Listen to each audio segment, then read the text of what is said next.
E3 2017, Microsoft finally fully lifted the curtain on the powerful Xbox One successor Scorpio, but now it's called Xbox One X. It's entering this new cycle of weird in-between console updates along with, the already released PS4 Pro. But let's break down the two with the new information we have. Firstly, let's get the specs out of the way since we already knew most of this stuff. But for those of you that don't know, pay attention. Let's talk about the memory. Xbox One X has 12 gigabytes of GDDR5 RAM, while PS4 Pro has 8 gigs. This is extremely high quality fast memory for either, so it is a win-win. But the bottom line is Xbox has more usable memory here. More RAM lets you, in layman's terms, have more things loaded into console memory without it really swapping other things to your hard disk. The most easy to describe thing that this affects is world size and like how quickly worlds and textures can be streamed in games. Now, both consoles have custom 8-core CPUs. If you're real hardcore and nasty into teraflops, the Xbox One S has 6 teraflops of performance, while the PS4 Pro runs at 4.2 teraflops. Xbox One X's clock speeds are a little higher at 2.3 GHz versus PS4 Pro's 2.1 GHz, but the architecture here matters most. Microsoft is happy to tout their memory bandwidth at 326 gigabits per second versus PS4 Pro's 218. But both have 1TB hard drives, and the Xbox One X has a leg up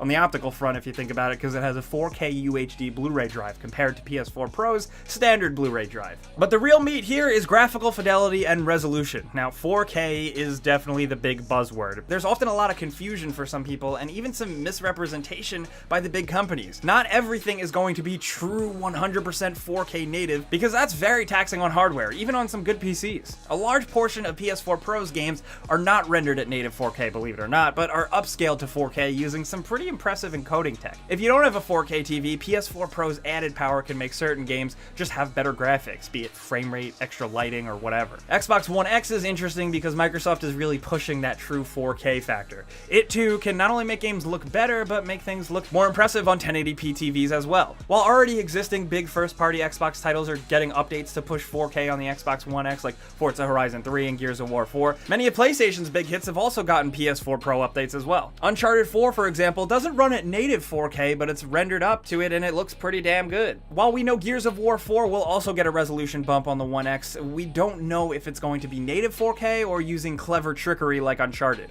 Either way though, things look damn good here. Look at this. But the thing that made my ears perk up was when Microsoft showed off Forza 7 running at native 4K resolution at 60 frames per second. That is impressive for a console, and the game looks great. But frame rate aside though, take a look at these high-res stills of both Forza 7 and PlayStation's Gran Turismo Sport for reference. Things are looking good on both ends, but that resolution quality is going to potentially give Forza 7 a slight edge to the naked eye, especially since it's native 4K. But again, like I said, 4K is a fickle thing right now to consoles. The Xbox One X might help, but it still won't be a perfect world, seeing as 4K resolution on huge, beautiful games is still taxing on any console out there. But I gotta reiterate, non-native 4K still looks great, and I imagine it getting lumped in with true native 4K a lot of the time. For PS4 Pro, we haven't seen a lot of titles do this, but the fact that Xbox One X will have Forza 7 at 4K native 60 FPS is really interesting to me. We'll have to wait and see though until Xbox One X is out in the wild for a while to see how many titles it can really get to true 4K and how well they even run. So let's leave this category as to be continued for now. But back to hardware, take a quick look at the ports, which I do think are important. We've learned that the Xbox One X has the same ports as the Xbox One S, and there is quite a plethora of ports there. The only big difference is PS4 Pro doesn't have that HDMI pass-through port, but for most people that's a non-issue. And the Xbox One X controller is unchanged from the newest revision of the Xbox One S controller, which feels super nice and premium. It's got like this nice matte finish. The PS4 Pro and Slim did introduce a newer DualShock 4 with a slightly redesigned touch bar as well. Sometimes it's really the little things in life, honestly. But now, of course, let's talk price. The Xbox One X is releasing November 7th worldwide for $499. PS4 Pro, as you know, is already out, and it runs at usually $399, barring any last-minute price cut announcement from Sony at E3 that comes after we make this video. For many, these are obnoxious prices, and it's totally understandable. For other console gamers, they're down to drop big bucks for the best specs, but that's up for you to decide. We're not going to judge you either way, so don't worry. And it is nice that the companies, as of right now, are still pushing parity very much, in the sense that if you buy an Xbox One game, it's Xbox One S or Xbox One X. And the same thing with PS4. You can buy it for PS4, PS4 Slim, or PS4 Pro, and it works the same. And you'll still get your game regardless of what console you have. Now, while on paper, the Xbox One X may be technically more powerful than the PS4 Pro, it's down to the games. Where do you want to play? What do you want to play, and how? That's up for you to decide.